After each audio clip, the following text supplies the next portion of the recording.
out your old man selling bricks. Let me find out your old man turn snitch. Let me find out your old man wear sandals. Let me find out he was a Lifetime channel. Let me find out you got 7-8 churn. Let me find out you rock.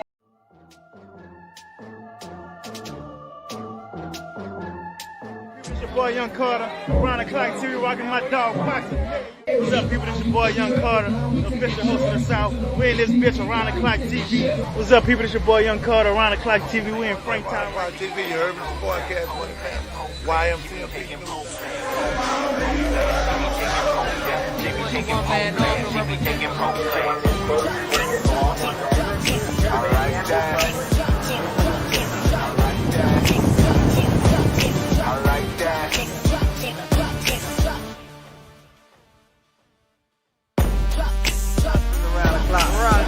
You're now watching Around the Clock TV. Hey, bro, this shit like clockwork. Around the Clock TV, we everywhere, y'all know. Around the Clock TV. I don't know what to call it. I will say my fans everywhere I go. To show my ass everywhere I go.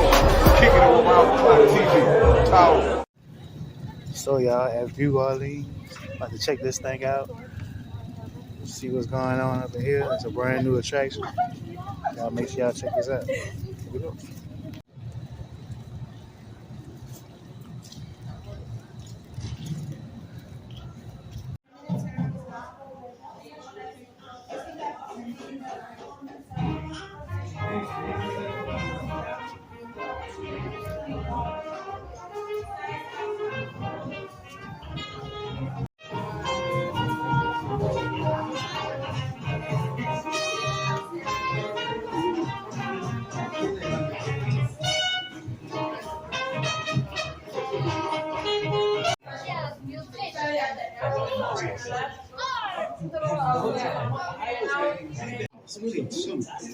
We played just for the pleasure.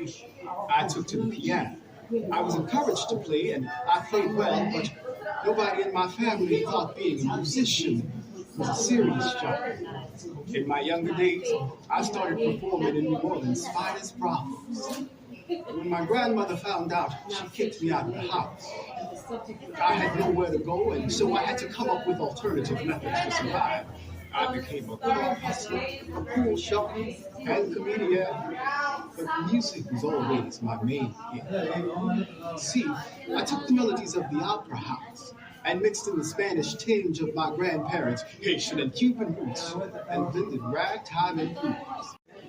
Either or, you can use either arrow. So you don't right left. Nope, it's touching it. So it works out the motion of your hand. So if you raise your hand up, just raise it up some. See, towards the middle. There you go. So you see your hand, that's your hand. Okay, so and good. And this is not a sub, it's not a homie, it's a poor boy. It's a poor Only boy. here in New Orleans. Nothing else but. Here we go. We've got the lettuce. We got the beautiful tomatoes. Mm-hmm. Okay. Oh yeah, that looks good. That looks We good. can put some pickles on it too. And I fried you up some pretty shrimp that is seasoned just right. Perfect. Let's pop those shrimp on. Man, I hope they like this. How can they not? I think they're gonna really, really like this. Those beautiful Gulf shrimp. Just what we love here in New Orleans. You know, my hand is shaking because we're on this over here.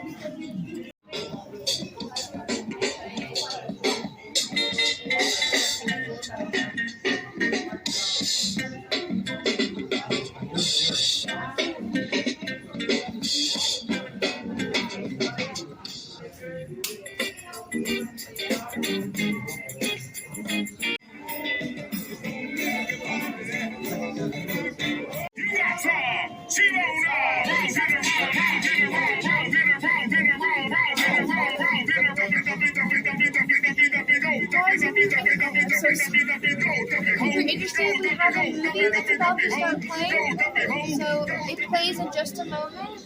Your old man selling bricks. Let me find out your old man turn snitch. Let me find out your old man wear sandals. Let me find out he was a Lifetime channel. Let me find out you got 7-8 churn. Let me find out you riding around with no insurance. Let me find out homie trying to buy the car. Let me find out they about to reap the sexes. Almost excellent. That bass makes one of those songs. Classic.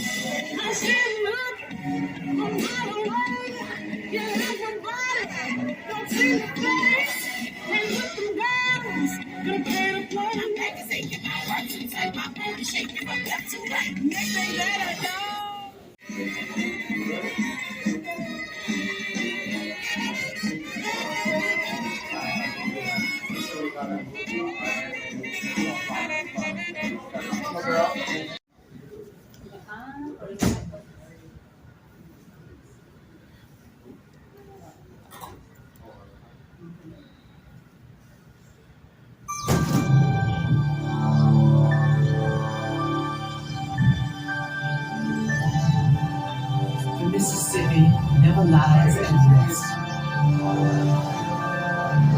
It roars. It moves south in layers and curls like an uncommon rope made up of a multitude of discrete fibers, each one following an independent and unpredictable path. Like the river, New Orleans is defined by a confluence of currents of people merging their hues, rhythms, and flavors to create a city like no other.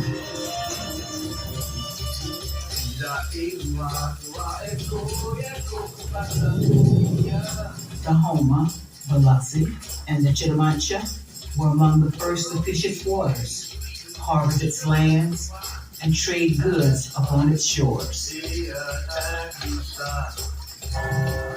Soon, echoes of Catholic liturgies mingled with laughter of carnival debauchery as the French colonial city arose from the mud. They called it La Nouvelle Orleans, but it would soon be overcome by the forces of nature.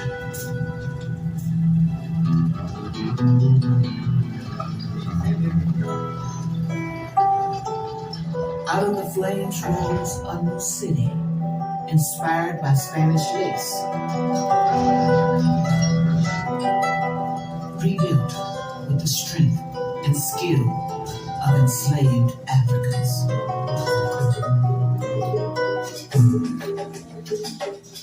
From an open-air market in Congress Square, they forged a new culture through rhythms, songs, and dances.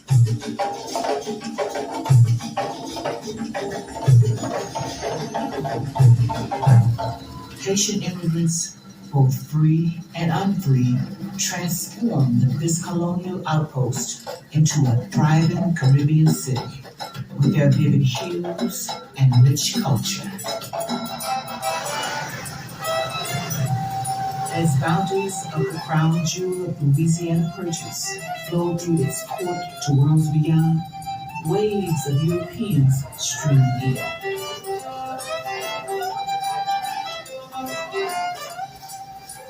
Surrounded by the abundance from the river, land, and sea, palates were awakened to the spices and seasonings of Africa, Europe, and the islands.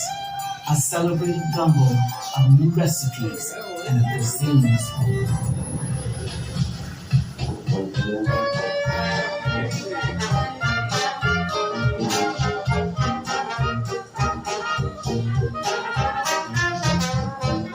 A new generation of African Americans bit the blues from European homes.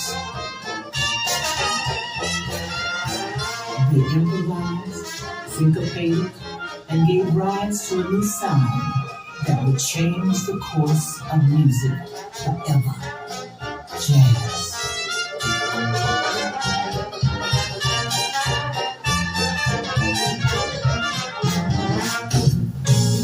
The confluence of cultures has led to artistic expressions that have come to define the city and its people. A city that neither the ravages of flood nor blaze of fire can quiet, and a river that carries the city's dreams, adventure, and destiny. Mighty, relentless, always flowing, and never ending.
The directions that are on the floor also lead to directions on the wall. And then we have VR systems up here. You can utilize these to see attractions and neighborhoods in the area. Right now it's on attractions mode. So I'll leave y'all to that. Let us know if y'all need any help or have questions. This stretch has one of the most treacherous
When we talk about the civil rights movement, we tend to think of the iconic moments and heroic leaders from the 1950s and the 1960s.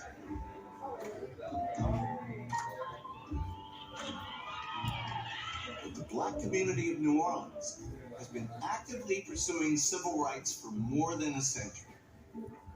Prior to the Civil War, the city was home to the second largest and most prosperous population of free people of color in the entire South. The city's professionals, artisans, and tradespeople trace their roots back to the time when New Orleans was a French and Spanish colony, between its founding in 1718 and its purchase by the United States from France in 1803. During this time, there were also multiple paths by which some enslaved people actually could gain their freedom. In the 1790s, the most successful slave revolt in human history took place in the French colony of Saint-Domingue.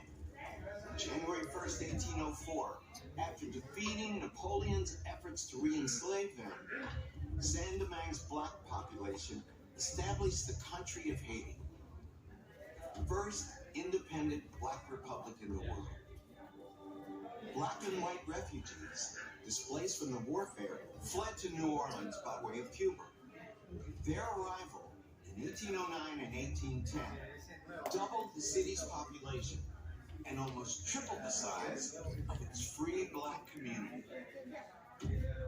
On this narrow ribbon of land along the banks of the Mississippi River, the most idealistic of these skilled tradesmen and artisans introduced French and Haitian revolutionary ideas. As the Civil War drew nearer, the rights enjoyed by New Orleans' black middle class were stripped away, as arbitrary racial distinctions became the basis of one's legal status. That was the spark which ignited this unique community to mobilize and join forces with those recently emancipated in pursuit of racial equality.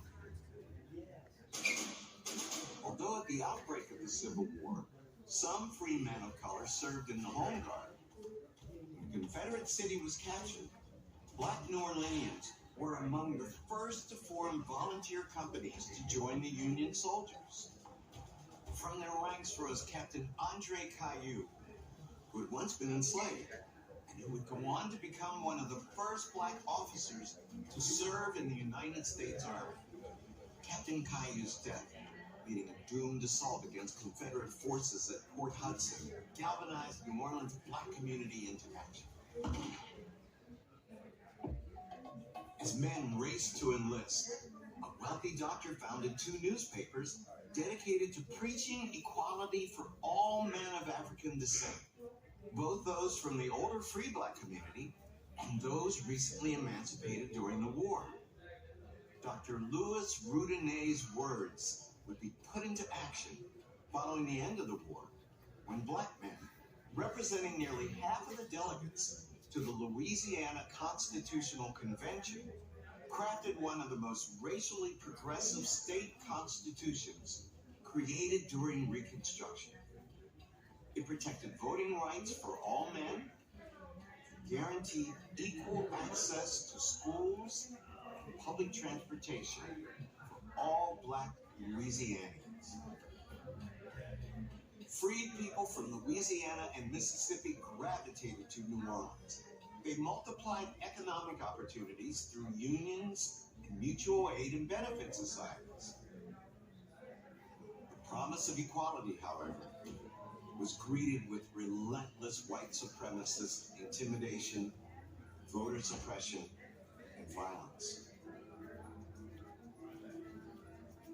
Black New Orleanians resisted every attempt by white lawmakers to reverse the racial equality achieved during Reconstruction. Notably, the passage of the state's 1890 law that separated railroad passengers according to their race. They formed a citizens committee and selected their light-skinned colleague, Homer Plessy, to test the law's legality, mandating racial separation. Plessy boarded the East Louisiana Railway's number 8 train at the Press Street Depot and intentionally sat in the white-only section. His arrest enabled the committee to challenge the constitutionality of the Separate Car Act. The case ultimately made its way to the United States Supreme Court, which in 1896 upheld the Louisiana law, requiring equal, separate access to transportation. The equal, of course, was fiction. The separate, however, was mandatory. It would be 58 years before the United States Supreme Court would override that ruling in Brown versus Board of Education. During that time, as black New Orleanians built universities, hospitals, new businesses, and created perhaps America's most original art form, jazz, they never relented in their pursuit of racial equality. They never relented in their pursuit of racial equality. Throughout American history, black New Orleanians have made outsized contributions to our country's continuing fight for equal rights, a role for which their remarkable history of service and struggle well prepared them.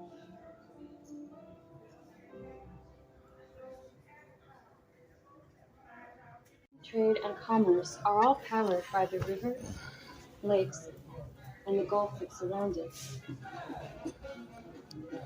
But the very thing that powers the city's economy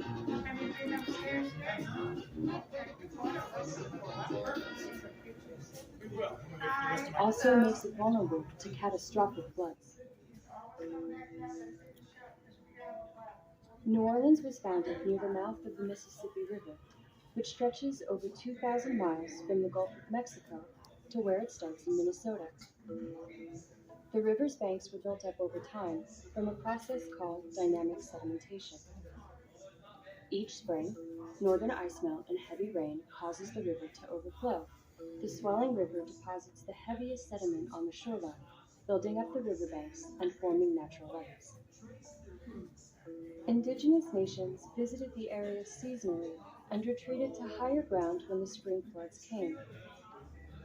When the French created a permanent colony in 1718, they initiated a centuries-long effort to pin the Mississippi within its banks by building man-made levees on top of the natural ones. But the Mississippi River was not easily tamed. Floods plagued each generation of New Orleanians. The levees were built higher and wider after each flood, but at the cost of starving the land of fresh sediment, causing it to sink. As the city grew, it expanded away from the higher ground along the river. This new land came with its own set of problems. Rainwater now needed to be pushed away from the lower-lying territory through a set of drainage canals. New levees and flood walls were built to protect the expanded city, 50% of which now lies below sea level.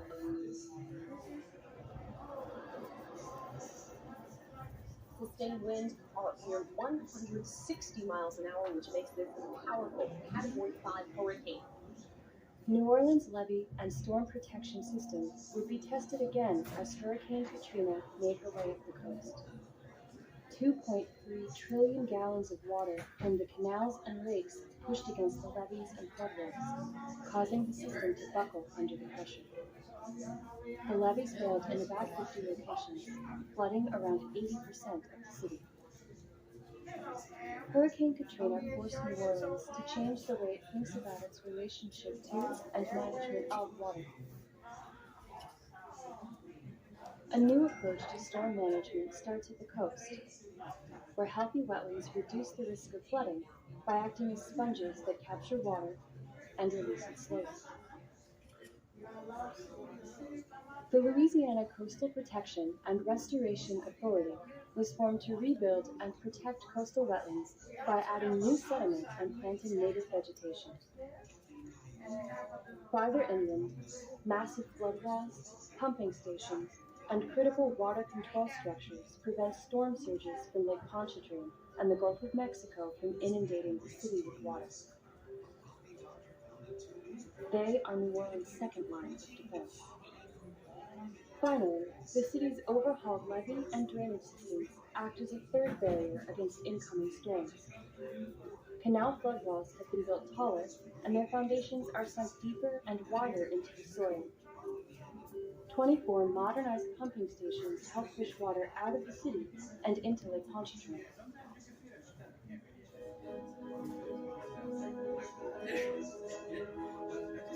While New Orleans has made major strides to improve its storm protection systems, future success requires continued innovation and environmental action. New Orleans is hardly alone in the challenge it faces. Many coastal cities face similar threats due to rising sea levels and climate-driven storm intensity. The solutions and technologies developed in New Orleans will help other coastal cities deal with this increasing threat in the future. I gather y'all locals. Awesome. So you know it's you yourself got it. That's the canal. Yes, this represents the Mississippi River. So take your time and I'll come back. We also have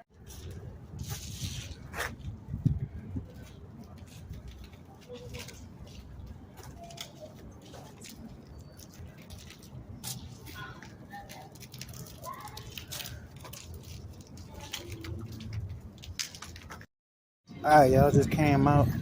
That's sure pretty dope. Make sure y'all try it out.